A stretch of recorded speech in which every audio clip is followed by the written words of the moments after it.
ప్రతాప్ గారు, గతంలో చూస్తే ఆమెకి 2 సార్లు సమన్లు జారీ చేసినప్పటికీ కూడా ఆవిడ దీనికి అటెండ్ కాలేదు. సో ముఖ్యంగా చూసుకుంటే ఈ అరెస్ట్ అనేది ఎప్పటికైనా జరిగే అవకాశం ఉంటుంది అని చెప్పేసి ఆల్రెడీ ఈడీ అధికారులు ముందే ఆమెకి సమన్లు జారీ చేసినటువంటి పరిస్థితి మనం చూస్తాను. ఈరోజు ఇప్పుడు వితౌట్ వారెంట్ ఆమెను అరెస్ట్ చేసే కార్యక్రమం చేస్తాను. సుప్రీంకోర్టులో పెండింగ్లో ఉంది. 19th నాటికి వాయిదా ఉంది. సుప్రీంకోర్టులో పెండింగ్ ఉన్నప్పుడు ఈడీ ఇట్లాంటి చర్యలు తీసుకోవడం దుర్మార్గంగా, అంటే న్యాయ వ్యవస్థను అవమానపరుస్తున్నట్టే.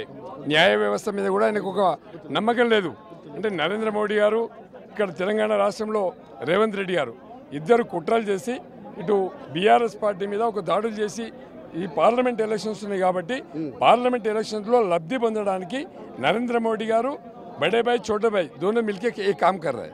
అంటే ఇవాళ వాస్తవంగా ఒకసారి ఆలోచించినప్పుడు మరి ఎన్ని రోజుల నుంచి దాదాపుగా 1.5 year అవుతుంది. 1.5 year నుంచి ఈడీ ఎందుకు రాలేదు, ఇవాళనే ఎందుకు వచ్చింది అంటే పార్లమెంట్ ఎలక్షన్స్ వస్తున్నాయి, రేపు నోటిఫికేషన్ వస్తుంది, ముందే అరెస్ట్ చేసి రాజకీయ లబ్ధి పొందాలని ప్రయత్నం చేస్తూ ఉన్నారు.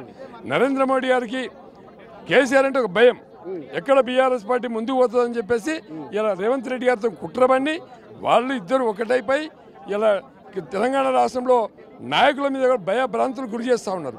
మల్లారెడ్డి గారి ఆస్తుల మీద దాడులు చేశారు, మైపాల్ రెడ్డి గారి ఆస్తుల మీద దాడులు చేశారు, ఇలా ఎమ్మెల్యేల మీద దాడులు చేస్తూ ఉన్నారు, మంత్రుల మీద దాడులు చేస్తూ ఉన్నారు. అంటే వాళ్ళ ఆస్తుల మీద దాడులు చేస్తే ఒక భయమైనటువంటి వాతావరణం క్రియేట్ చేసి రాజకీయ వ్యవస్థను భ్రష్టు పట్టించే ప్రయత్నం చేస్తూ ఉన్నారు. తెలంగాణ సమాజం చాలా గొప్పది, తెలంగాణ సమాజం బాగా ఆలోచిస్తుంది. ఇలా తెలంగాణ సమాజం ఆర్థికంగా బలపడ్డదంటే తెలంగాణ రాష్ట్రం వచ్చింది కనుకనే. ఇలా తెలంగాణ రాష్ట్రమే లేకుంటే ఇలా కాంగ్రెస్ పార్టీ అధికారంలోకి వచ్చేది ఇక్కడ, రేవంత్ రెడ్డి గారు ముఖ్యమంత్రి అయ్యేదా ఇక్కడ. మరి రేవంత్ రెడ్డి గారు నరేంద్ర మోడీ గారు ఇద్దరు ఒకటై ఇక్కడ బీఆర్ఎస్ పార్టీని టీఆర్ఎస్ని తెలంగాణ వాదాన్ని లేకుండా చేసే కుట్రలు చేస్తూ ఉన్నారు.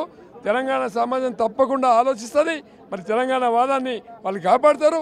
ఇలా వాస్తవాన్ని కూడా ఆలోచించాలి.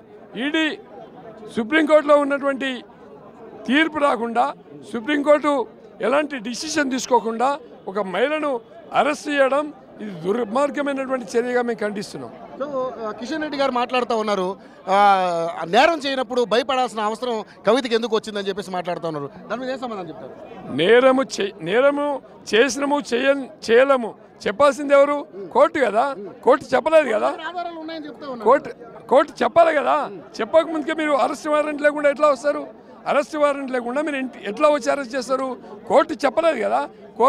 కోర్టు అరెస్ట్ చేయమనో లేకపోతే మన ఈడీకి హాజరు కమ్మనో అట్లాంటి డిసిషన్ ఏం తీసుకోలేదు. మరి తీసుకోకుండా కూడా అరెస్ట్ చేస్తున్నట్టే బికాస్ ఆఫ్ నరేంద్ర మోడీ మరి కుట్రలో భాగంగానే ఇది అరెస్ట్ జరుగుతూ ఉంది. సో ముఖ్యంగా చూసుకుంటే ఈ అరెస్ట్ తర్వాత, అంటే ఇప్పుడు ఈ అరెస్ట్ అక్రమం అని మీరు అంటా ఉన్నారు. సో గతంలో మీ 2 పార్టీలు ఒకటే అని చెప్పేసి చాలా వార్తలు కూడా రావడం జరిగింది. సో దీన్ని ఎలా చూస్తారు మీరు? మొత్తం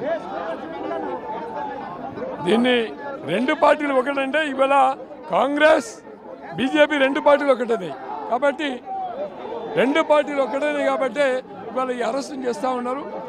సో